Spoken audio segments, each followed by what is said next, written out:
Welcome to our lesson on unit conversion. Today we'll learn how to convert 1/8 of an inch to centimeters. Remember the conversion factor. 1 inch equals 2.54 centimeters.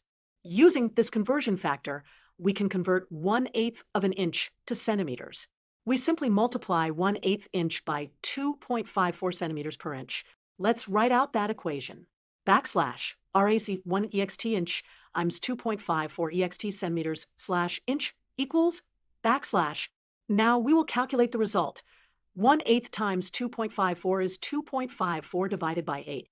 Let's perform this division. Let's perform this division to find our final answer. Backslash RAC 2.54 8 equals 0.3175 extcm backslash. Thus, 1/8 inch is equal to 0.3175 centimeters. And that's it.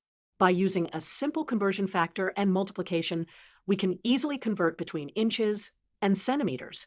Thanks for watching.